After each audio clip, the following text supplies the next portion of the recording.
Reza, we're back. Yes, sir. Reza, and we picked a topic today, but you're going to spring it on me. Yes. And I'm going to answer or explain the best I can. Yes.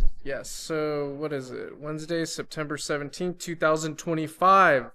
It's an interesting time in our country.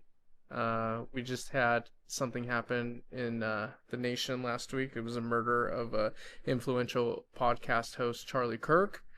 And right now, it just seems like tensions and things are running high in the country, okay? You got the right blaming the left for a lot of things. You have the left blaming the right for a lot of things. So I thought a pertinent topic, we were talking about this, and you were telling me that you actually went to a special forces school that went through the stages of overthrowing a government or attempting a coup.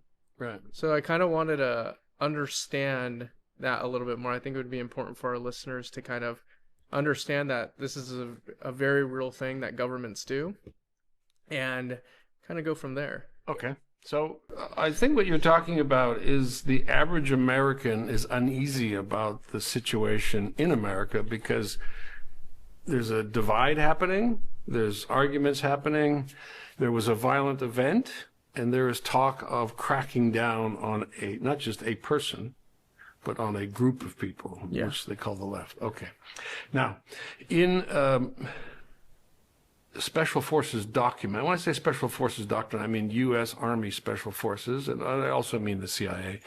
There has been a methodology to go into a region, create a situation that leads to division, which then leads into sort of violent interaction between these groups, and then when there's a triggering event, a move to overthrow the government. Right? This is why we feel it. We don't know it. We don't read counterinsurgency or insurgency operation manuals, but there are manuals you can download online, right, free of charge. So what that means is psychologically, there are different stages of an insurgency or a coup. The first stage is when everybody's happy. Everybody's got a job. Nothing really gets us upset in the morning. You don't necessarily have a political label. I don't have a political label. We can talk about things without dividing, our argument into two different factions. And then this would be sort of stage one, right? Stage one is peace, which is the ideal situation. Stage two is when there's a sense of division, of ideology. I belong to this party. You belong to that party. That could be tribal. That could be political. It could be ethnic. It could be religious. But it's basically somebody has defined camps, and you're not in that camp. And again, we recognize this because it's a political tool used to divide people that are actually kind of the same, right? Right. So in America, we look at it as right and left. Some countries, it might be Shia versus Sunni, right? It might be, communist versus socialist. I mean, there's different ways to slice people up. These people typically have hot buttons.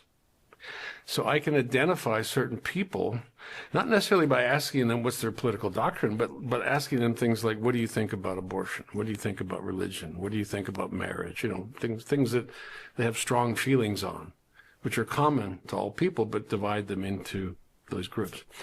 So the third stage is when these groups are angry at each other. They're really not getting along. There are leaders who are disseminating information. It could be incorrect, it could be correct, but they're now, if you're the left and I'm the right, or I'm the left and you're the right, I'm mad at you because you're doing something that I don't like and I want to stop you. Therefore, I tend to organize people that are like-minded to me. And we kind of have that in America. We have a Republican Party that is aggressively stating its beliefs, and we have a Democratic Party that's aggressively stating its beliefs, and they don't match, even though those people could be neighbors, okay? So the fourth stage is violence. And that means that these two groups, some kind of triggering event in which somebody was shot, somebody was arrested, groups were murdered, and typically these are let's say protesters shot in the streets, right? This would then trigger people to go into armed units. And these armed units devolve from political units into violent militias or armies, I guess. And they then start attacking the other unit. Right. And so there's a clear escalation at this point. Well, they're shooting you. So, yeah. So people that used to argue with on the internet are now firing a weapon at you. Right. And there's also outside agitators, funding these things, helping one group against another. And we can go into a lot of detail on that. Yeah, we are. Because this methodology is almost artificial, right? It's not like these people get up in the morning and say, I want to kill that guy. They have to be wound up. They have to be motivated. And people have to exploit that anger. Right. So the final stage is all-out conflict, in which the thing that started the war may not be the thing that drives the war. And this is where you have everything from Syria to Afghanistan to Sudan to Israel, to where people are just constantly violently attacking the other group. And yes, there may be a purity or simplicity in how it started, but it doesn't end up like that, because other nations, other groups see an opportunity, whether they want to seize the oil or whether they want to expel one group from a nation. So yeah, that's the methodology that's taught. So I'll tell you a funny story. So yeah. And by the way, I'm not military. I'm not part of any special force, but I've been through these. I know. So explain how you took this course. And what you were doing there, and what you learned from it. So when I was in Afghanistan in November of 2001, I was with General Dostum, who was the leader, one of the leaders in Mazar area, and northern Afghanistan. And he had a team with him of 12 guys who were a special forces unit called an ODA, Operational Detachment Alpha, which means it's an operational unit that's in the field. And their job is to support Dostum.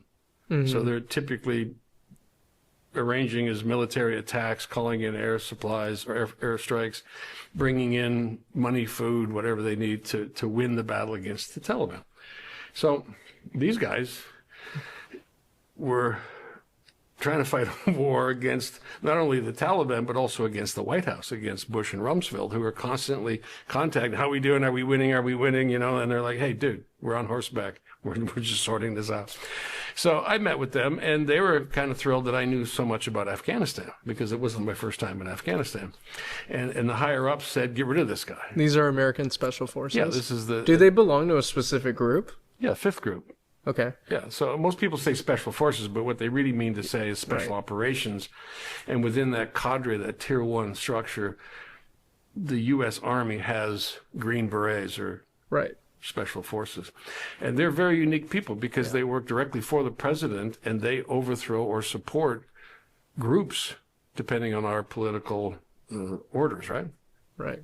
So they're supporting Dostum. They're giving him sort of asymmetric, power over the Taliban, and they're winning. So we get along like a house on fire. And later on, I said, hey, I'm going to write a book about this. Or I wrote an article, a really interesting one, called The Legend of Heavy D for National Geographic Adventure. And I detail what these guys went through. And so they're like, well, you need to learn more about special forces. I'd never been with the military. This is the first time that I've been with the U.S. military. Okay. Was in 2001. So I was invited to Fort Bragg, and they have a number of, the Q course, qualification course. And I wanted to go through the whole thing, not me physically, lift a log and run 20, but, be there for all the training and absorb all the information, interview the candidates, do some of the exercises. So I did that. And my favorite was not the grunty stuff where you have to carry a log or do, physical things. It was a thing called Robin Sage. And Robin Sage is an exercise that covers a large part of not just Fort Bragg, but the whole area around there. And what you have to do is put together a group of guys that get inserted into a, revolution or a coup or a war.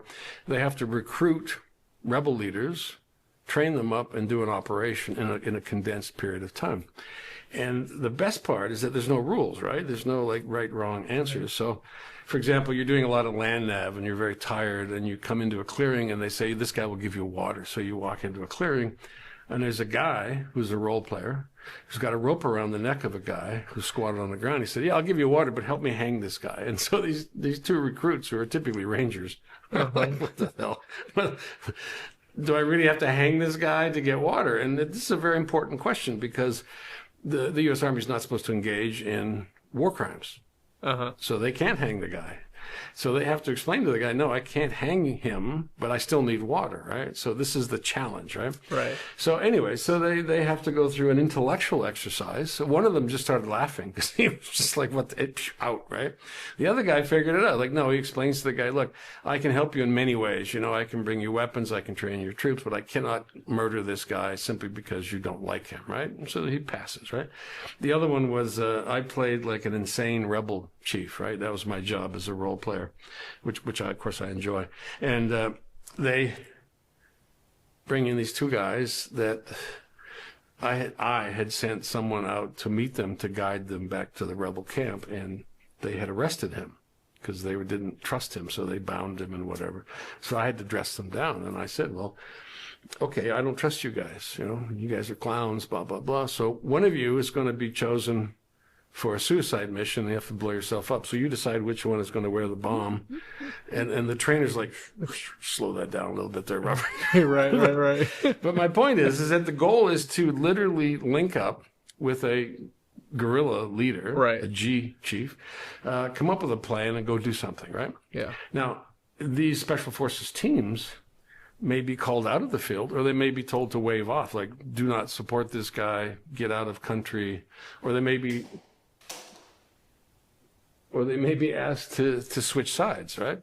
So there's a bunch of different wild cards in the mix. But my point is that they study insurgency and they study counterinsurgency.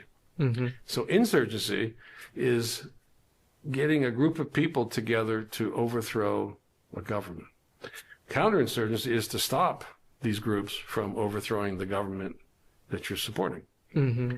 And each one of these is a science. And that's my point. And there's different stages of violence and different stages of tension, and they exploit all those. Right. And the CIA, which comes in with the money and the plan, you know, will provide all kinds of funding and training to these leaders, not just like shooting, but also like the speeches they make. And, right. You know, so when we went into Iraq, we had to like scrounge around and find a bunch of people that were going to be in charge, and they happened to be Shia, which was the reverse of the Sunni government.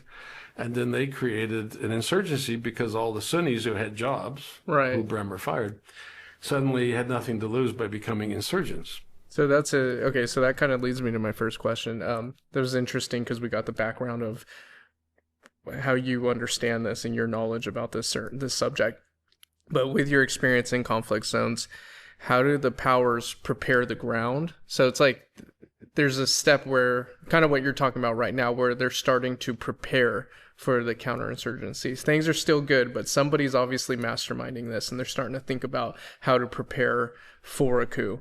And what signals should observers look for? Okay, so within any political structure, there's usually groups that are marginalized. Mm-hmm. Or individuals who have been fired or whatever. Always, yeah. And these people are ripe for recruitment. And let's be fair, Russia, China, Iran, people like that, Israel, people, they do it here. They recruit people here and they groom them to be supportive, right, of their ideology or whatever. And so when they need to accelerate things, they're there, right? So this is an ongoing process. We do it, they do it. Right. So the first step is really just we want people to understand that everybody does this.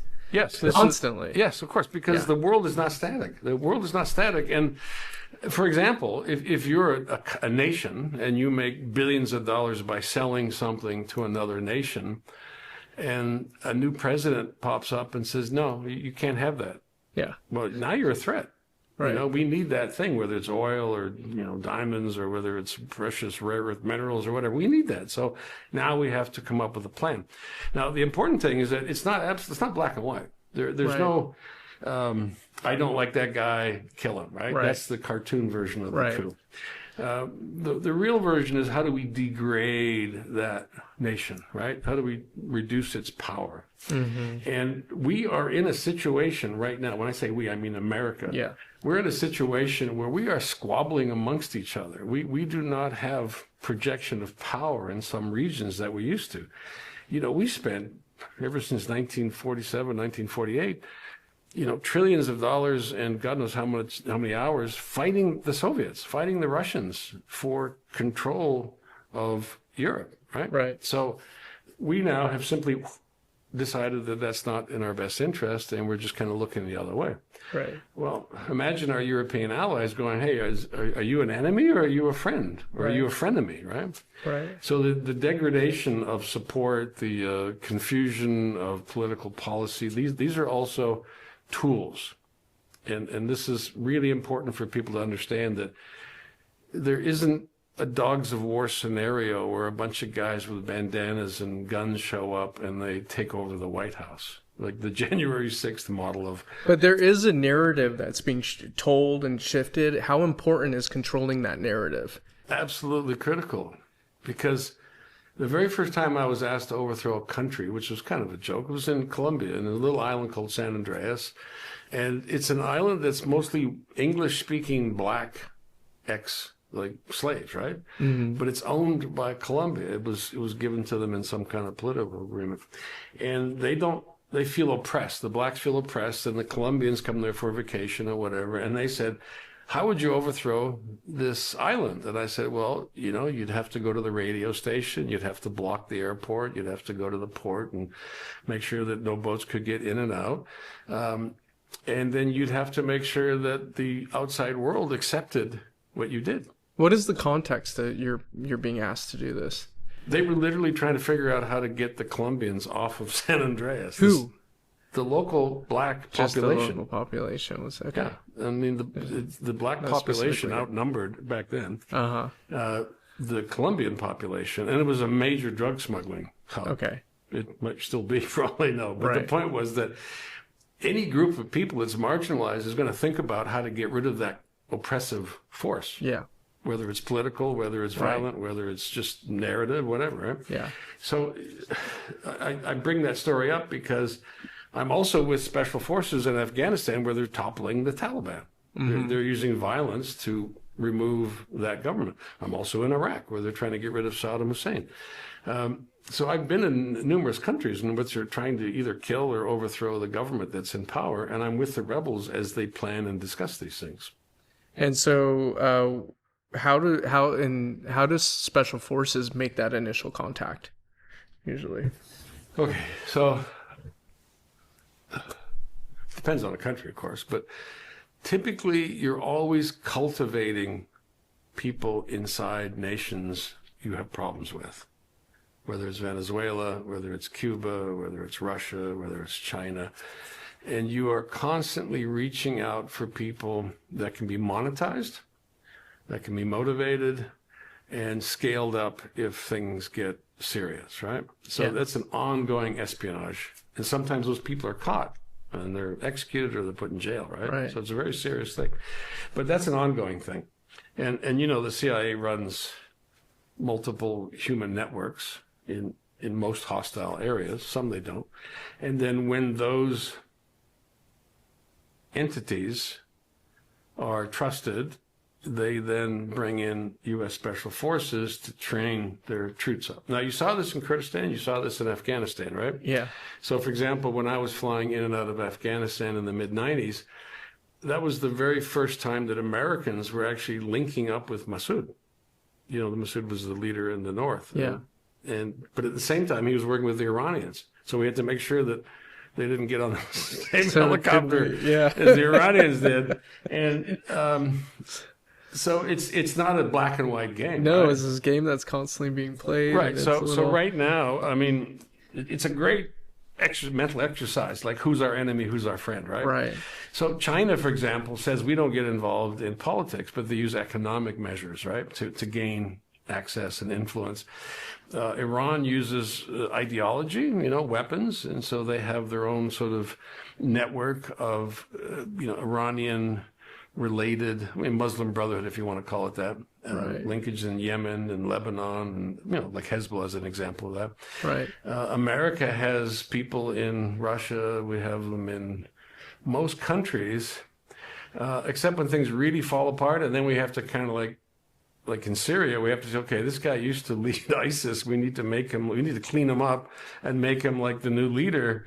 And oh my God, do you know anything about him? Like, no, like, how do we work with this guy? There's a lot of black holes where we don't have an answer. We don't have like a plan that you can drop on the president's desk and say, let's go, let's take over Cuba, Yeah. So it's not an absolute thing, but that constant degradation, that constant, I call it fuckery, right? Where they're doing social media campaigns using bots, and they're promoting certain American politicians, and they're attacking other politicians. Yeah. Where they're injecting ideas to jerk people in different ways and get them all inflamed. Social media has become like an open door to this kind of activity. Yeah. It sounds crazy. What makes these groups attractive to foreign backers? Because they're levers. So in World War II, for example, most people forget that we used diplomacy long before D-Day or North Africa. Everybody was using diplomacy. Like, how do we get these people to on our side? And people forget that the Taliban were our buddy. We flew the Taliban to Texas and gave them cowboy hats, and then we dossed them to Texas because we wanted to build a pipeline. Right. And so we've had diplomatic relations with what turned out to be our enemies. Yeah. But the part you don't really see every day is when you open up your phone in the morning, you start scrolling through these thousands and thousands of posts. What percentages are generated by foreign influence campaigns? Totally. We used to have a whole department that used to monitor how the internet was being used to recruit ISIS. What do you mean we used to have? The U.S. government used to have a department that specifically hired regional experts to see how the internet was being used to recruit ISIS. Do we still have an? No. Why? Because that was the least of our worries, because Russia and China and Iran and other nations were literally both enemies and allies, were overwhelming anything ISIS was doing in terms of, being on the internet, trying to recruit. Yes. Yeah, this is crazy. Okay. This is crazy. And again, there's no clarity. It's insane. But okay, so we went from preparation to the initial contact. Then you get into infiltration and organization, and that's what you're saying. Like, there's a degradation of the place. Okay, and then you come up to the build up. Okay, so can you explain that to us? And like small actions like sabotage and psyops become more and more important. Okay, so let's say we've gone through. We're well past phase one, which people just get along and don't have division. We've already had the division part, which is fairly normal for America. We're past 3, where there's an aggressive difference between groups, like left, right. And now we're into violent acts. Now, it doesn't mean that the violent acts are committed by these diverse groups, but they pin them on the groups. So if it's black, white, left, right, religious, non-religious, they actually invent things like Antifa. And you may say, what do you mean Antifa? Like, they will invent fictional enemies in order to ramp up federal policing services as a centralized Gestapo, right? Yeah. I really do want to get into America and all that stuff, but I just and I've never been able to understand this Antifa thing. Okay, but we'll get into that specifically because if you have a specific enemy, like you shot my dog, then I can go to you and say, arrest that guy, he shot my dog, right? That's the case closed, right? Yeah. It's better to have an amorphous enemy. You remember communism in the 50s, right? Yes. Where people were saying, I was a member of the Communist Party, but I'm not like a communist, like Russia communist. So right? Antifa to me feels like a psyop. Yes, it is. It is. Okay. Okay, it's classic psyop. Okay, so phantom enemies are a critical part of counterinsurgency and insurgency. If I go into people's houses at night and just shoot someone in the head, right, and I leave, I don't leave any trace, there's no note or whatever, people get freaked out because they see a pattern, they see a conspiracy, they'll invent something, right?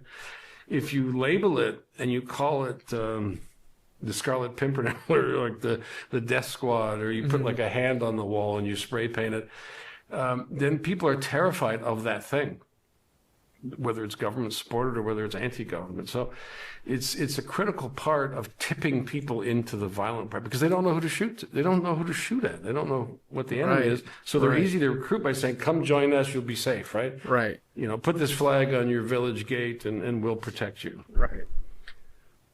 And right now, look, the only enemy in America is us, right? The only thing that we need to worry about is how far we're going to get led down the garden path by a government that understands that there never were any guardrails.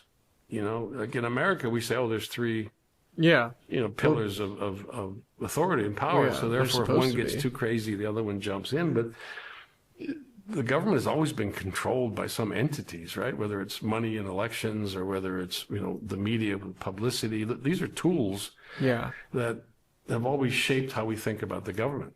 Yeah, 100%.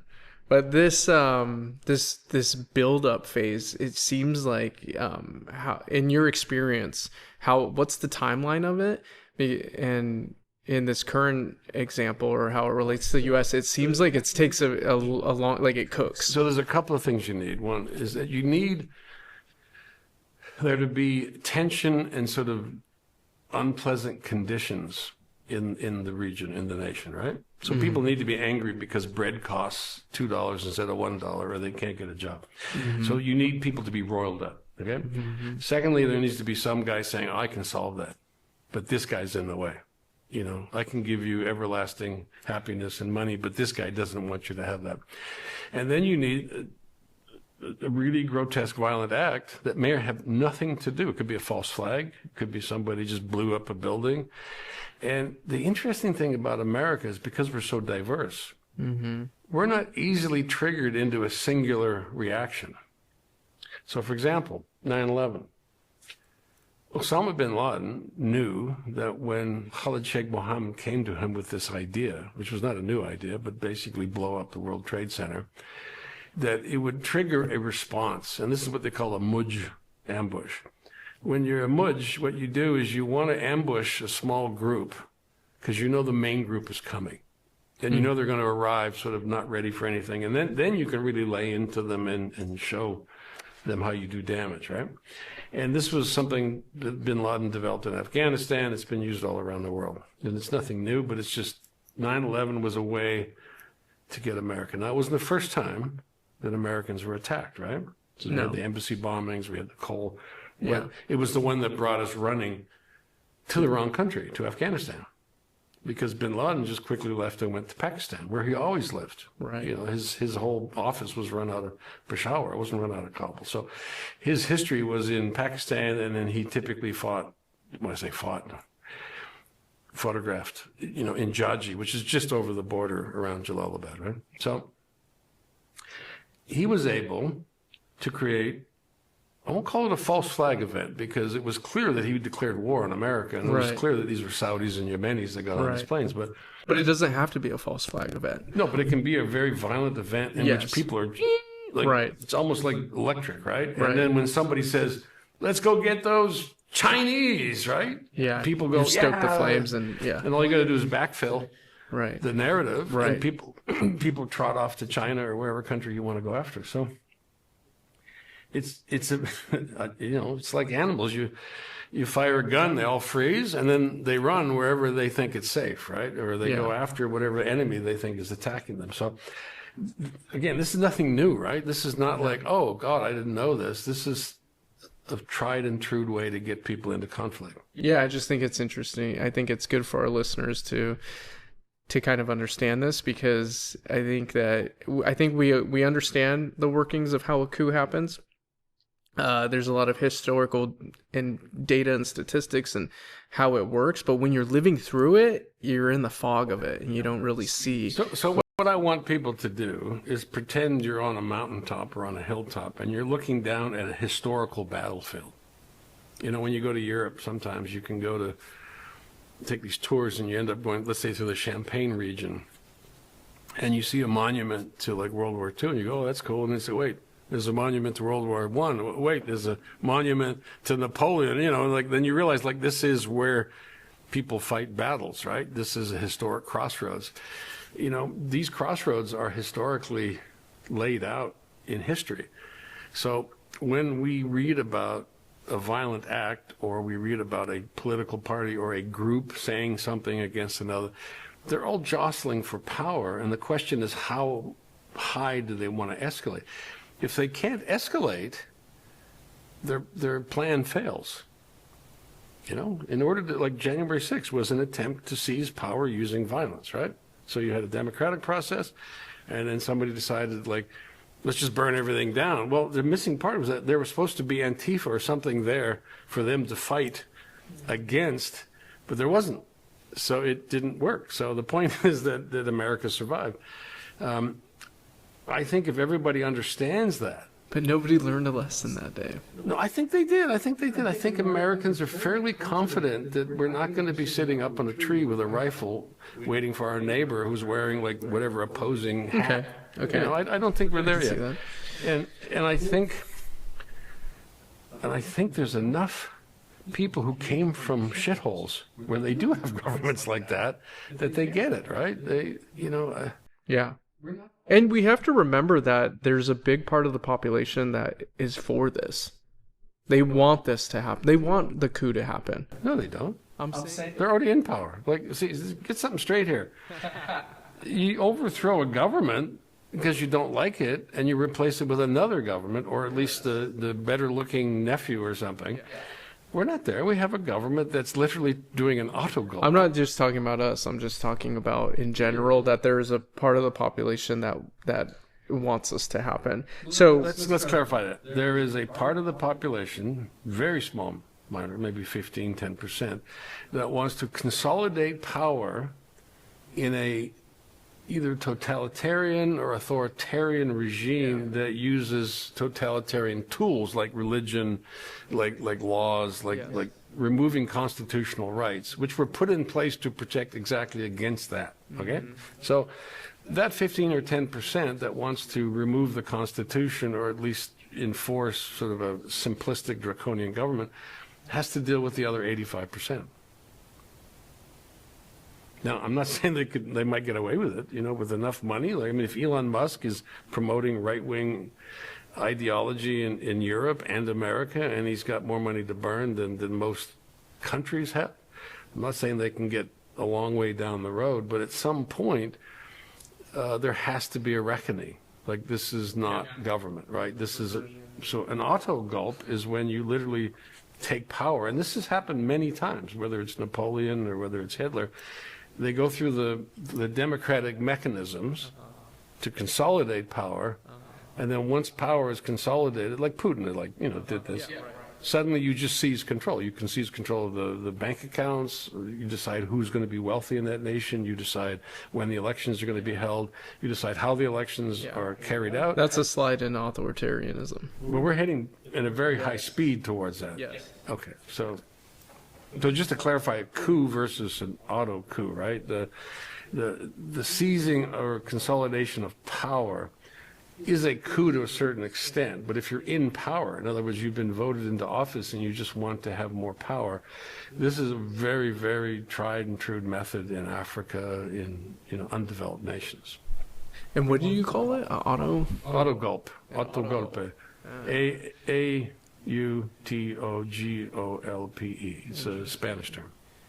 Okay, so like once a government is overthrown, how often is that successful? What usually comes after that? Okay, so talking two different things here. So is consolidation of power a coup? Not really. It's basically abusing the tools that got you into power and then seizing more power. Now, Putin did that, right? Putin's not going to go out of power until he's dragged feet first, right? Trump is emulating that model. He wants to consolidate power. Could he be removed by a coup? Now, that's an interesting question. You know, could you go into a region and say, okay, special forces, okay, all these people that do this, you know, for a living, could you remove them? No, they work for Trump. He's the commander-in-chief. It'd be very difficult for an internal coup to remove Trump. Could you degrade his power grabs by bringing in other mechanisms? Yes, and this is where like the Gandhis and the Martin Luther Kings and all these sort of social provocateurs come into play. These governments need your tax dollars. They literally survive off of your money. They survive off of you running a business or doing your job to exist, right? So it's actually very simple with mass protests, with organization amongst normal people. This is not a vote. This is not a democratic process in the traditional sense, to simply block the efforts. Like you saw some examples where ICE goes into a neighborhood and there's just so many people there, they can't function. They can't move around. They can't arrest people. So this is what I see happening as power gets consolidated. People will look for ways to push back. Yeah, right. And that's when there's talk of civil war and infighting. Okay, civil war means that. So America had a civil war, and we had a revolution. We had two violent events, and when you go back and look at how they occurred, right? The first one was basically rich landowners kicking out crappy, colonial masters, right? Underfinanced, undermanned, undermanaged. And so we brought in the French, and the French said, yeah, we'll kick the British out. So that's how we won the revolution, right? It's not told that way. It's told like these plucky guys with their muskets, and all this kind of stuff. But there's a French Navy showed up, and I was like, oh, I guess the British are going to lose. So that's that story. The Civil War was really about two economic systems clashing. You had an agrarian system that relied on slaves. You had one family might own large, it's a very Latin America formula, right? Where one person is given lots of land and he brings in slaves to do the manual labor. When you look at the North, which is industrialized, which relied not necessarily on slave, but maybe indentured servitude and maybe, craftsmen or whatever to manufacture things, that was a clash of cultures. Now, should America just stayed as two countries? That's an interesting question. One with rich landholders and slaves, and the other one with an industrial, mechanical sort of approach to things. I don't know. But even today, we see the echoes of the Civil War in how people talk about today's politics. Because we assume that there will be two armies or two groups of people, and we will all have our muskets or our ARs or whatever we're going to use, and we will face off in fields, and we'll fire a volley, and we'll see how many they died, and they'll fire a volley, and we'll see how many survived, and then whoever doesn't get killed wins the war. I don't see that. Yeah, I don't see that either. But a lot of people are talking about it, and it's just like this escalation and escalation.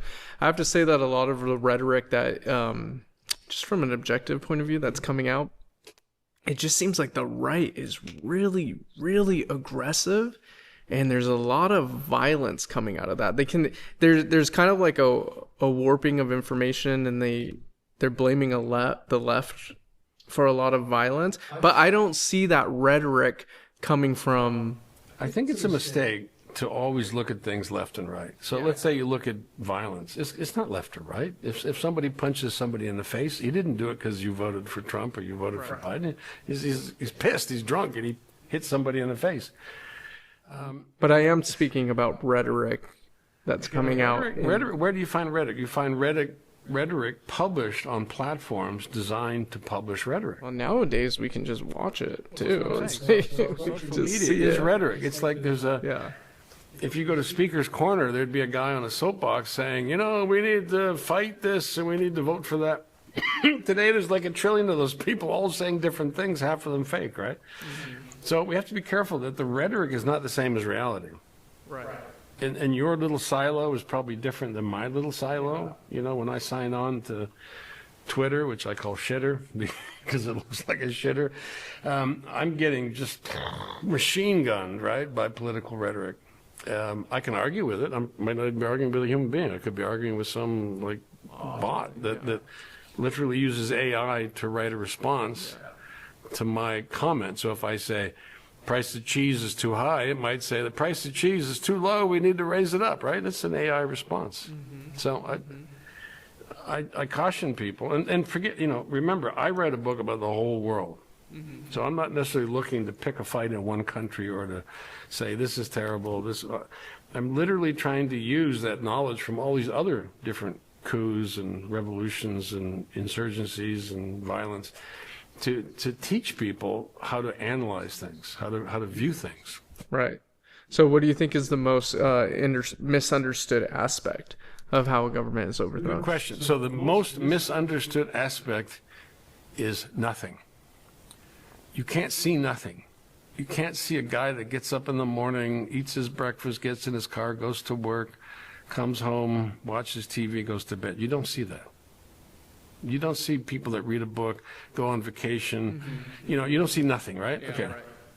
Secondly, people don't really know how to judge something, meaning the middle stuff. Not like I hate you, but I don't like that. Like the part that causes the chaos and the confusion is not the absolute stuff. It's just the slow movement towards confusion. Like, for example, Charlie Kirk's a good example. Okay.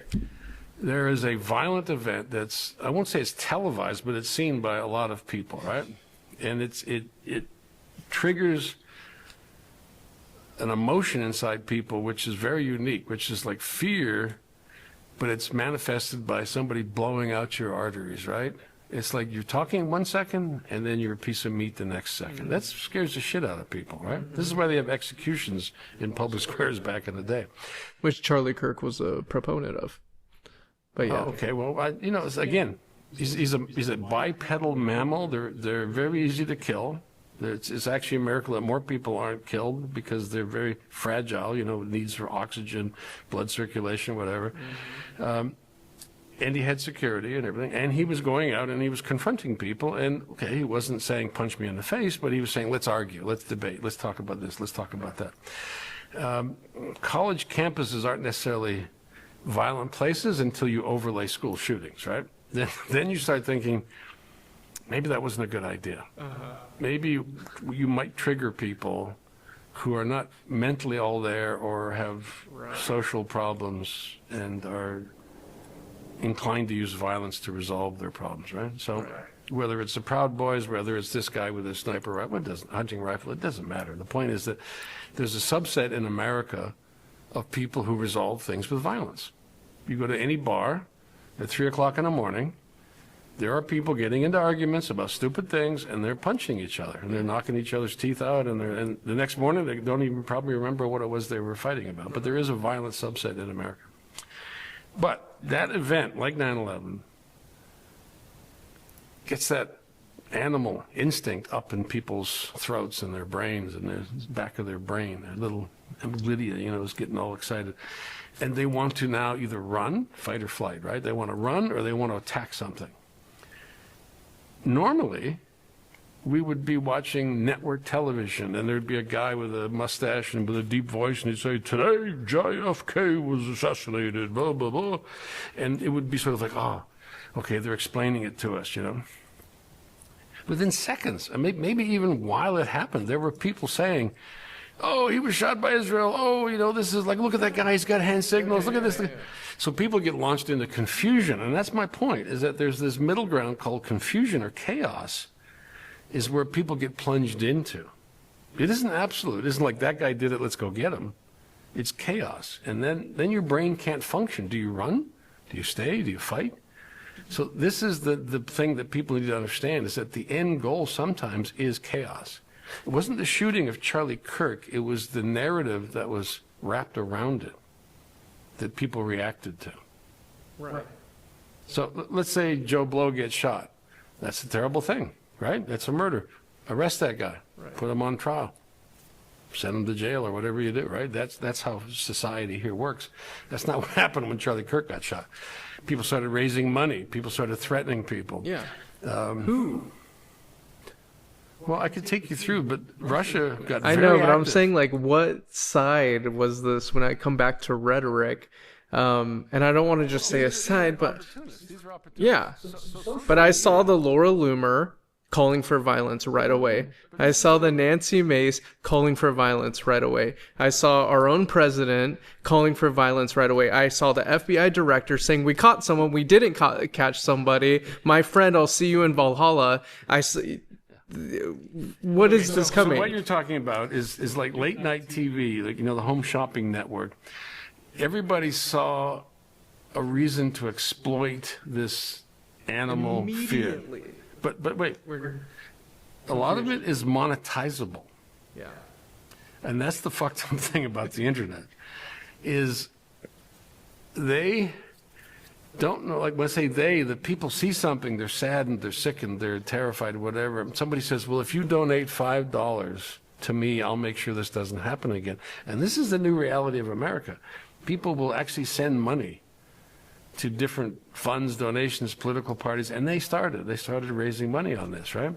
So they had to create a bigger problem than just one murder, right? So they had to create sort of a bunch of people out there all want to kill you, which is the same thing we did with Muslims in Bin Laden and Taliban, whatever. Right.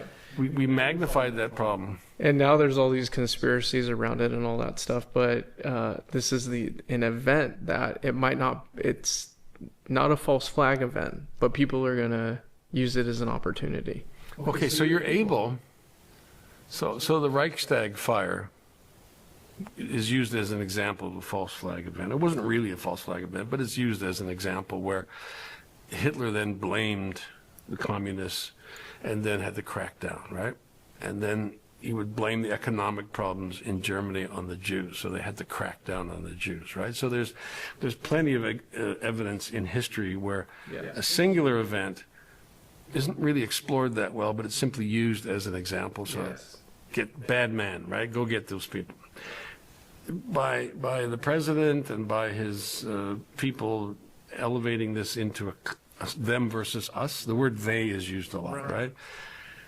And then adding the word left, right? And then desperately trying to make the narrative of the shooter create or fit a political structure. Right? I feel like that is happening because we don't know anything yet. I would believe it was Hillary Clinton and Hunter Biden together, right? Because this is what they really want. They want something that's like, yes, can we drag out some narrative that people know and overlay it? Because let's be honest, this happened a few days ago when nobody knows anything yet. We don't know. No, we know. We know exactly what happened. Is a young man murdered another young man. Hey, we know that. Okay? Yeah. We have all the data we need to say we got it, right? What his political beliefs are, I don't care. I don't care what Charlie Kirk's political beliefs are, right? Because when you take the decision to take a life, you're a murderer. Mm-hmm. Whether it's your spouse, whether it's the president, whether it's the guy, the drug dealer, like, Taxi Driver is a great movie about just how people want to focus their anger on something, right? And I'm sure that we're going to unwind an entire department store of mental anguish and social problems and communication, sexual, philosophical, parental, whatever. But that's not the problem. We have a school shooting and we go, why does the guy top himself after he shoots all these kids, right? Like, why do they, we have this sort of endless, unproductive conversation all the time. And I'm just saying this, to harness a murder and put it as a political murder is not the right way to solve it, right? The right way to solve it is to figure out why someone got from point A to point B. Now, for example, my experience with child soldiers, right? Mm-hmm. I'll be with a group of kids ranging in age from age 8 to 15, right? And they are killers, right? They have AKs, they have extra ammo, bandoliers, and they go out and they shoot people. And sometimes they cut their heads off, they do terrible things. When those children are demobbed or demobilized, and you interview them, as I have, I say, why did you do those things? He said, well, because I'm at war, right? And that's everybody around me was doing this. But then the war's over, and so what do you want to do? So I want to go back to school. There's no consequences for what they did because everybody was doing it, right? Right. And what I'm saying is that when you normalize this as a political murder, what you're trying to say is this is a political act. And the revenge would be the reverse, right? Going after the left.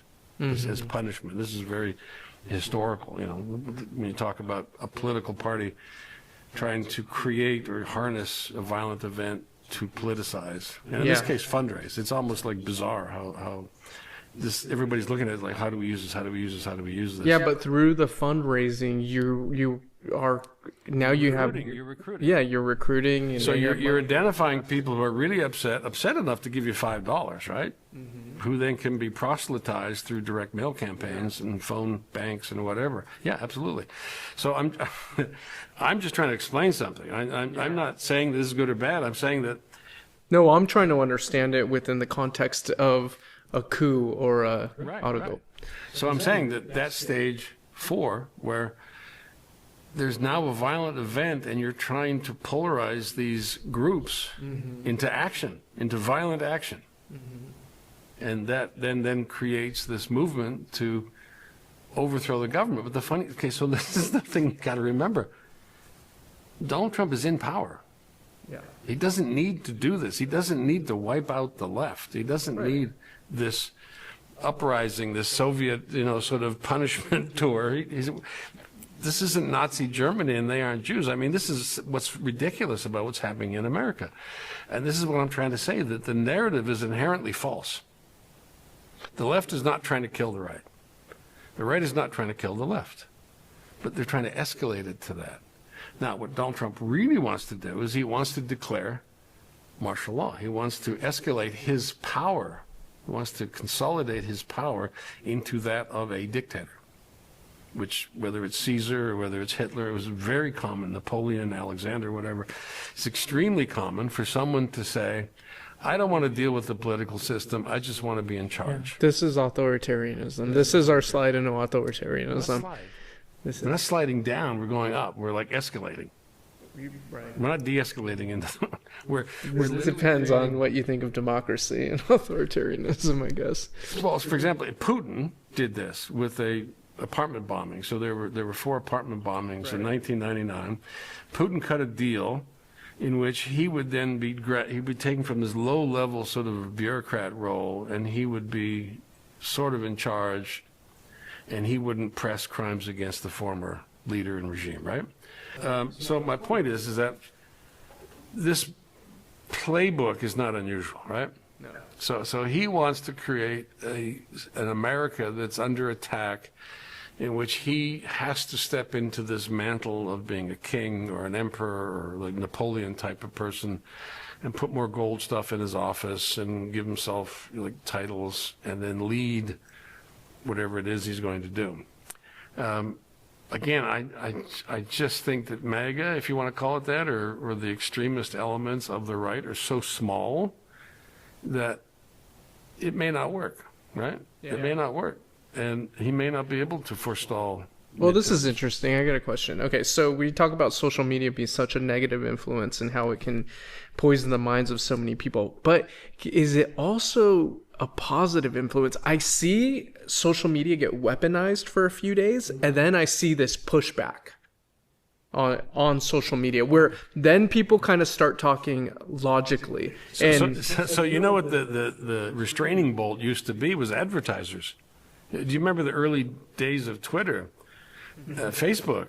Somebody would say, look at me, I'm going to publish my penis and put it online. They're like, oh, you can't do that because Disney doesn't want to be next to your dick, right? Yes. That was the restraining bolt for Frankenstein.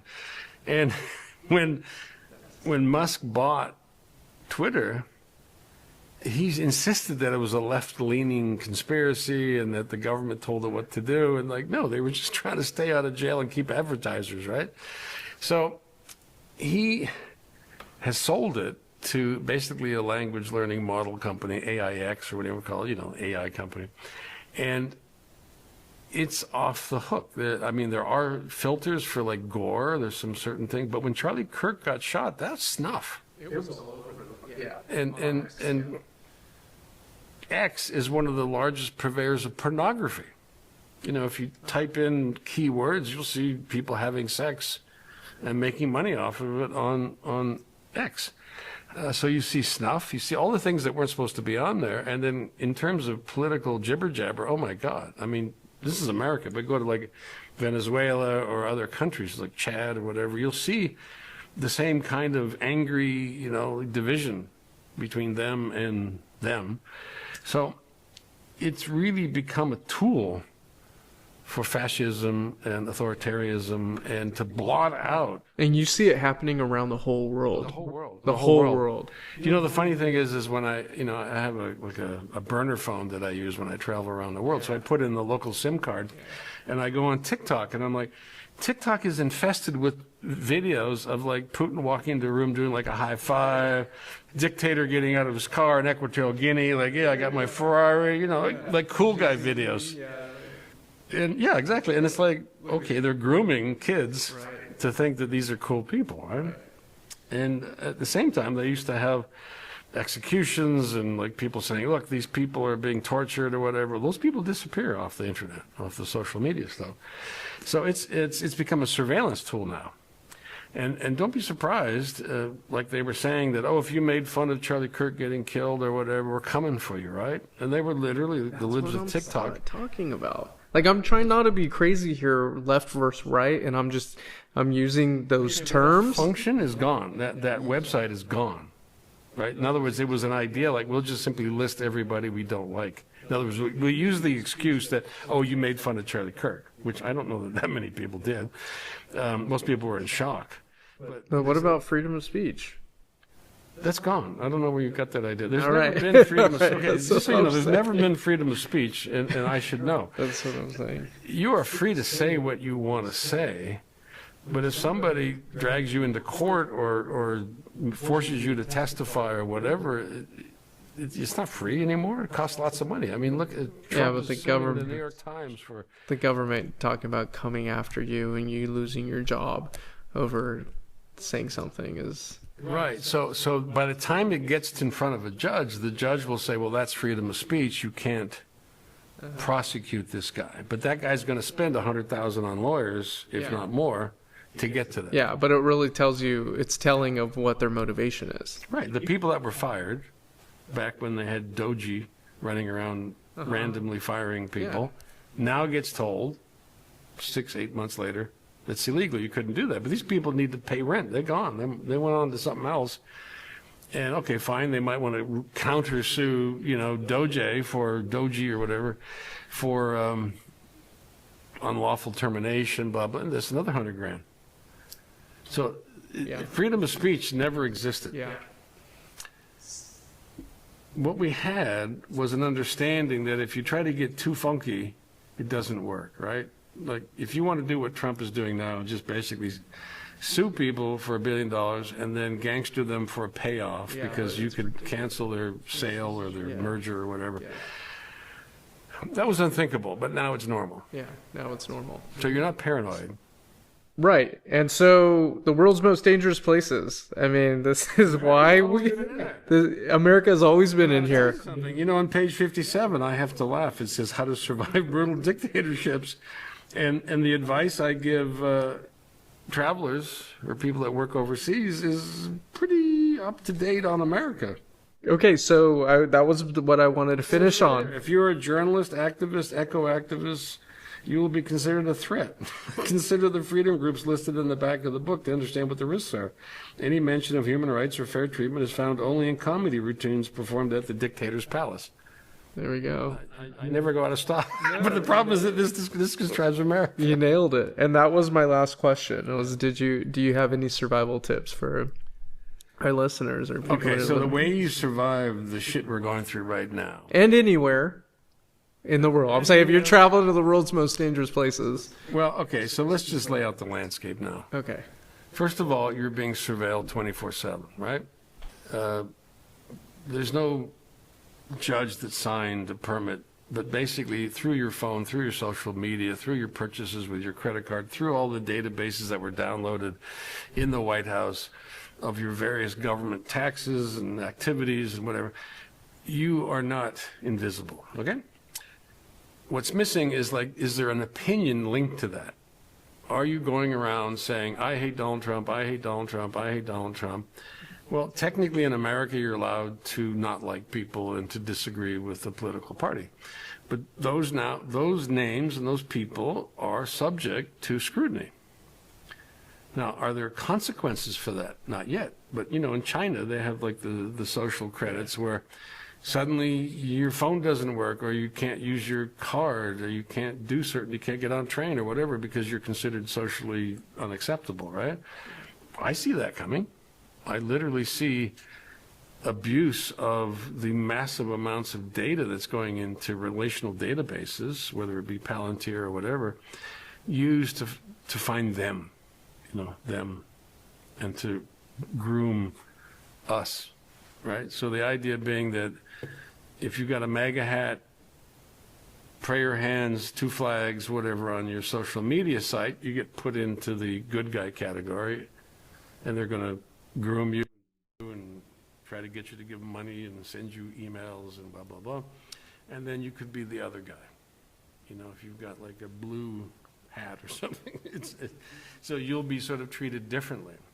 And in any dictatorship, like if you go to China and you start talking crap about Xi Jinping, somebody's going to tap you on the shoulder and say, dude, don't do that. Don't do that, Like if you're in Equatorial Guinea, if you're in DRC Congo, if you're in Venezuela, and you decide to get like uppity with the current guy whose picture is on the airport, there are consequences, right? So we're in that mode. Secondly, try to be intelligent. Like, don't try to hide, right? Like, don't have like a cool guy logo and think that nobody's going to find you. They know who you are. They know who you're talking about. But always evoke intelligent intercourse. Always try to understand what the other people are saying and thinking. And again, there is no them versus us. There's literally no such thing as them and they. There's just a lot of different people with different ideas. So the more you encourage discussion and free thought and change, the more people will cluster around you, right? And I'm like that. I see something, I say I don't like it. I tell people why I don't like it, and I say, well, this is what I'd like to do to fix it. Some people might get mad at me about that, but I'm like, I've been around long enough to see things change, right? Nothing's absolute, nothing's in power forever, so you have to be true to yourself. And the final thing is try to get out of the silo, right? Like try to get out of the social media sort of algorithm vortex in which you can literally be manipulated like a rat with electric shocks, right? You can literally be trained. And I laugh because I look at the journey of Elon Musk, right? And I look at these websites that were specifically, not websites, but accounts specifically set up about the time that he bought Twitter, that he retweets all the time.